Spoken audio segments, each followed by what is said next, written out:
एक बार पार्वती ने भगवान शिवशंकर से पूछा, ऐसा कौन सा श्रेष्ठ तथा सरल व्रत पूजन है जिससे मृत्यु लोक के प्राणी आपकी कृपा सहज ही प्राप्त कर लेते हैं। उत्तर में शिवजी ने पार्वती को शिवरात्रि के व्रत का विधान बताकर यह कथा सुनाई। एक गांव में एक शिकारी रहता था। पशुओं की हत्या करके वह अपने कुटुंब को पालता था। वो एक साहूकार का ऋणी था, लेकिन उसका ऋण समय पर न चुका सका। क्रोधवश साहूकार ने शिकारी को शिवमठ में बंदी बना लिया।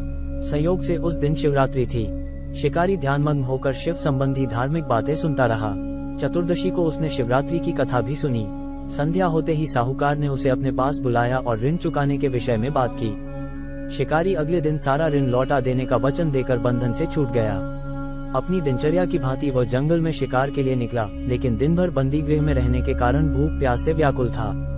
शिकार वृक्ष पर पड़ाव बनाने लगा। बेल वृक्ष के नीचे शिवलिंग था जो बिल्वपत्रों से ढंका हुआ था। शिकारी को उसका पता न चला। पड़ाव बनाते समय उसने जो टहनियां तोड़ी वे संयोग से शिवलिंग पर गिरी। इस प्रकार दिन भर भूखे प्यासे शिकारी का व्रत भी हो गया और शिवलिंग पर बेलपत्र भी चढ़ गए। एक पहर रात्रि बीत जाने पर एक गर्भिणी मृगी तालाब पर पानी पीने पहुंची। शिकारी ने धनुष पर तीर चढ़ाकर ज्यों ही प्रत्यंचा खींची, मृगी बोली, मैं गर्भिणी हूँ, शीघ्र ही प्रसव करूंगी। तुम एक साथ दो जीवों की हत्या करोगे, जो ठीक नहीं है। मैं अपने बच्चे को जन्म देकर शीघ्र ही तुम्हारे सामने प्रस्तुत हो जाऊंगी, तब तुम मुझे मार लेना। शिकारी ने प्रत्यंचा ढीली कर दी और मृगी झाड़ियों में लुप्त हो गई। कुछ ही देर बाद एक और मृगी उधर से निकली। शिकारी की प्रसन्नता का ठिकाना न रहा। समीप आने पर उसने धनुष पर बाण चढ़ाया। तब उसे देख मृगी ने विनम्रता पूर्वक निवेदन किया, हे पारधी, मैं थोड़ी देर पहले ही ऋतु से निवृत्त हुई। देख मृगी ने विनम्रता पूर्वक निवेदन किया, हे पारधी, मैं थोड़ी देर पहले ही ऋतु से निवृत्त हुई हूँ। कामातुर विरहिणी हूँ, अपने प्रिय की खोज में भटक रही हूँ। मैं अपने पति से मिलकर शीघ्र ही तुम्हारे पास आ जाऊंगी। शिकारी ने उसे भी जाने दिया। 2 बार शिकार को खोकर उसका माथा ठनका। वो चिंता में पड़ गया। रात्रि का आखिरी पहर बीत रहा था। तभी एक अन्य मृगी अपने बच्चों के साथ उधर से निकली। शिकारी के लिए ये स्वर्णिम अवसर था। उसने धनुष पर तीर चढ़ाने में देर न लगाई। वह तीर छोड़ने ही वाला था कि मृगी बोली, हे पारधी, मैं इन बच्चों को पिता के हवाले करके लौट आऊंगी।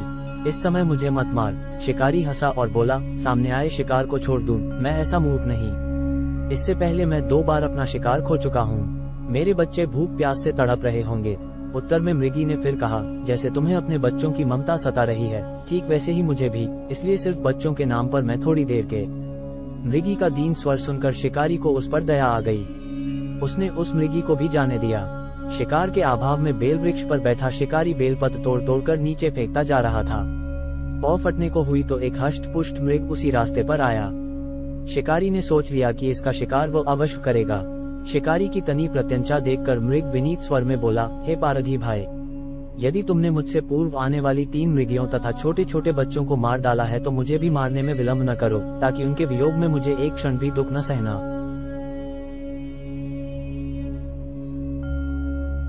पड़े। मैं उन मृगियों